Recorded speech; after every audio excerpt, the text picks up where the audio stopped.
काय रे पोरा, नाव काय म्हणलास तुझं? प्रीतम. प्रीतम आजी. प्रीतम.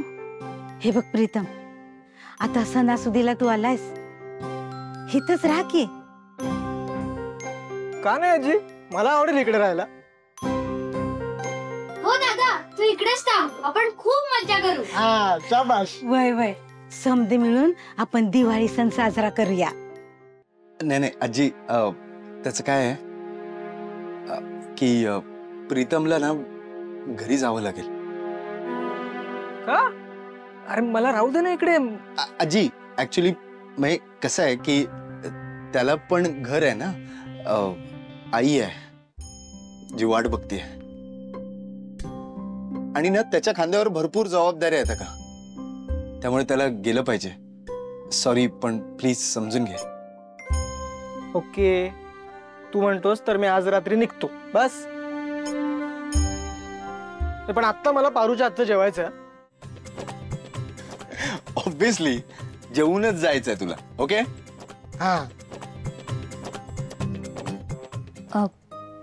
पारू, हे घे ना. अहो हे काय प्रिया मॅडम? पारू अगं, मला माहितीये इथे सगळं मॅनेज करणं खूप डिफिकल्ट आहे. तू ठेव. नाही नको. पारू अगं ठेव, तुझ्याकडे कामी येईल पुढे. प्रिया मॅडम, असं काय करताय तुम्ही? हे बघा, इथं जे आहे ना त्यात भागवून नेऊ आम्ही, तुम्ही नका काळजी करू. खरंच याची काही बी गरज नाही. हे प्लीज. पारूताई, मला फटाके फोडायचेत. ठीक आहे, घे फटाक्यानं जा बाहेर. प्रिया मॅडम, तुम्ही एक काम करा ना, तुम्ही सुद्धा गोपाळ सोबत बाहेर जा ना फटाके वाजवायला. कसे लहान आहे ना, तो उगाच दुखापत करून घेईल. जा जा, तुम्ही बी जा, मी स्वयंपाकाचं बघते. जा. पारू, मी करते ना तुला मदत. जा म्हणलं ना. जा गोपाळ, जा ताईनं घेऊन. सांभाळू ना तुम्ही बी. हो हो. सरळ गेलास ना की तिथे एक नळ आहे, हा. तिथे जाऊन फ्रेश होऊ शकतो ना. जा, मी टॉवेल काढून देतो ते. पण तिकडे ते बायका नसतील ना आता?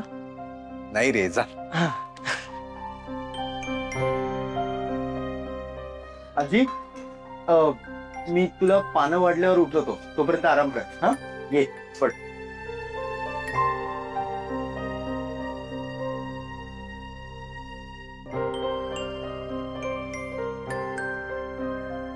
पारू, प्रीतमला ना खूप भूक लागली आहे, जेवणाचं तयार आहे ना? वय मी बघते स्वयंपाकाचं, करते पटापट. एक मिनिट. काय झालंय? घरात तर खरंच खूप कमी सामान आहे, तरी तू स्वयंपाक कसा तयार केलास?